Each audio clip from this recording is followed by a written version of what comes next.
The air in Blackwood Manor always felt heavier than the surrounding countryside, a palpable pressure that clung to the skin like damp wool.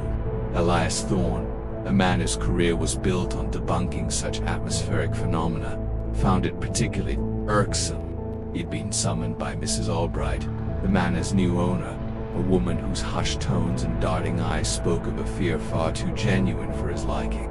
She'd inherited the sprawling, Gothic estate from a distant relative and, within weeks, purported an unsettling presence. Elias, a skeptic with a penchant for eloquent prose and a wallet often lighter than he'd like, saw a lucrative, if tedious, assignment.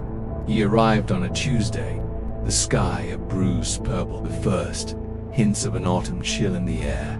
Blackwood Manor stood silhouetted against the fading light, its stone facade a tapestry of shadow and age.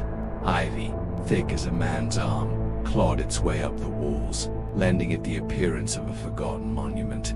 Inside, the scent of dust and decay was underscored by something else, something faintly floral and sickly sweet, like lilies left too long in stagnant water. Mrs. Albright, a woman with sharp cheekbones and eyes the color of a winter sky, greeted him in the grand foyer, a cavernous space dominated by a sweeping staircase and a tarnished chandelier. "Mr. Thorne," she whispered, her voice barely disturbing the silence, "I'm so grateful you've come. I don't sleep.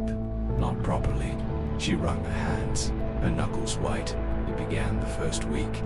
Sounds footsteps on the upper floors. When no one is there, doors creaking open, then slamming shut, and the whispers. Always the whispers, just out of earshot. Elias, ever the pragmatist, began his routine. He meticulously catalogued the manor's history, a tangled knot of eccentric owners and whispered tragedies. He interviewed the skeletal staff, a stoic housekeeper, a timid gardener, and a cook whose culinary skills seemed to have been lost in translation from the afterlife. They all echoed Mrs. Albright's claims, their fear a shared current running through the house. He set up his equipment, EMF meters, audio recorders, infrared cameras, scattering them like forgotten toys in the drafty corridors and echoing rooms. The first few nights were disappointingly uneventful. Elias logged the usual creaks and groans of an old house settling, attributed the cold spots to faulty insulation and the fleeting scents to drafts carrying the aromas of the decaying garden. He was beginning to feel a familiar pang of disappointment, the thrill of a potential discovery waning with each uneventful sweep of his devices. Then, on the fourth night, something shifted. He was in the master bedroom, a vast chamber draped in heavy velvet, the air thick with the scent of lavender and regret. His EMF meter, which had been humming a steady, unremarkable tune, suddenly spiked, its needle leaping erratically. A hum emanated from the antique wardrobe, a sound that vibrated not just in the air, but deep within his bones. Elias, ever the showman, grabbed his digital recorder, his voice a calm baritone as he narrated. Unexplained electromagnetic fluctuation detected, originating from the vicinity of the wardrobe. Ambient temperature appears to be dropping. He approached the wardrobe cautiously, his flashlight beam cutting a sharp sway through the gloom. The humming intensified, a resonant thrum that seemed to seep into his very marrow. Then, the wardrobe doors, as if moved by an unseen hand, creaked open. Inside, bathed in an ethereal glow, was not empty space, but a swirling vortex of mist, tinged with the same sickly sweet floral scent that had permeated the house. From within the mist, a figure began to coalesce. It was a woman, her form indistinct, a shimmering silhouette woven from moonlight and shadow. She wore a long, flowing gown that seemed to ripple and shift with an unseen breeze.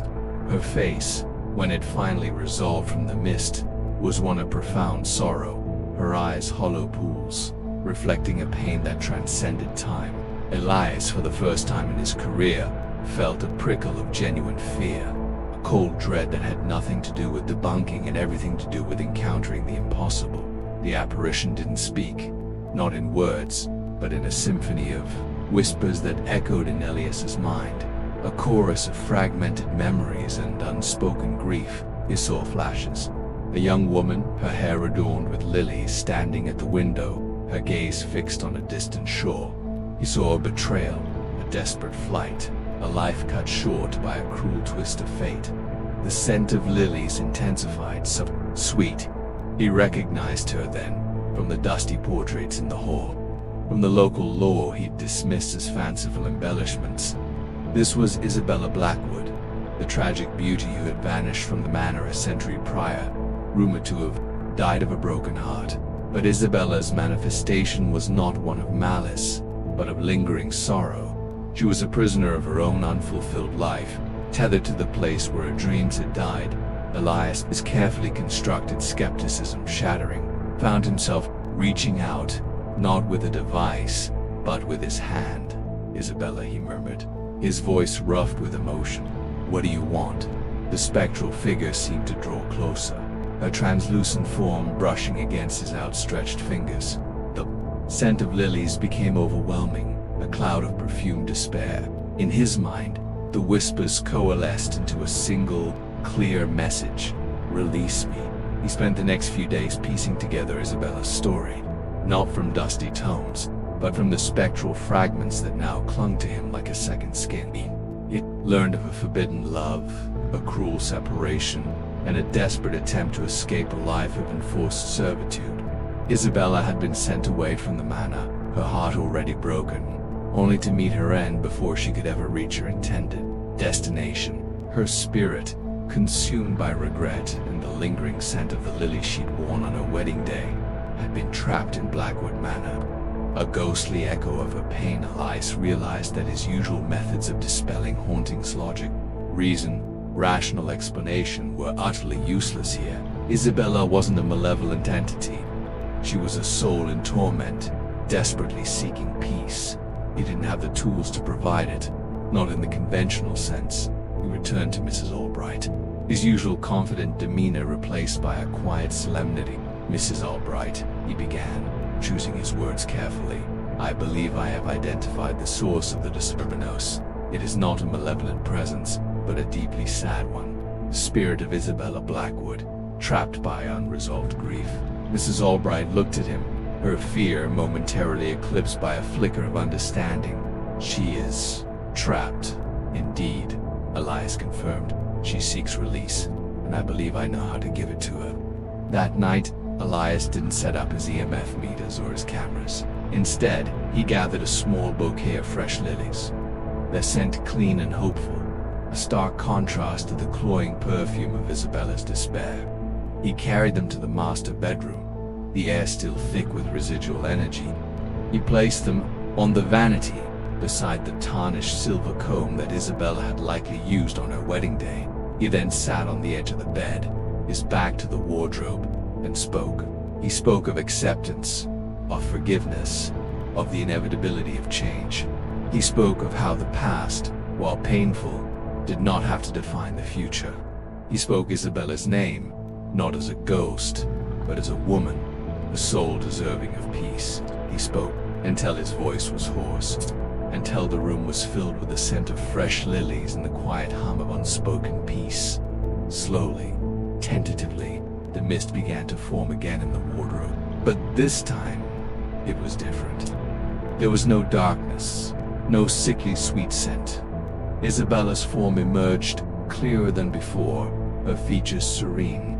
She looked at Elias, a faint smile gracing her lips, a smile that held no trace of sorrow. She reached out, not to him, but to the bouquet of lilies. Her translucent fingers brushed against the petals, and as she did, the scent of decay in the room began to recede, replaced by the vibrant, hopeful fragrance of blooming life, with a final, contented sigh that echoed in Elias's heart. Isabella Blackwood's form began to fade, not dissolving into mist, but dissolving into light, a gentle luminescence that filled the room for a fleeting moment before vanishing entirely. The oppressive weight in the air lifted, the scent of lilies, both the decaying and the fresh, disappeared. The hum from the wardrobe ceased. Elias Thorne, the seasoned debunker, sat in the silent room, the bouquet of fresh lilies his only companion. He had not dispelled a ghost. He had helped a soul find its way home. He left Blackwood Manor the next morning, not with a fact check and a detailed report, but with a quiet understanding and a newfound respect for the stories that lingered in the dust and shadows of old houses. The air of Blackwood Manor, he noted as he drove away, felt lighter than it had in a century.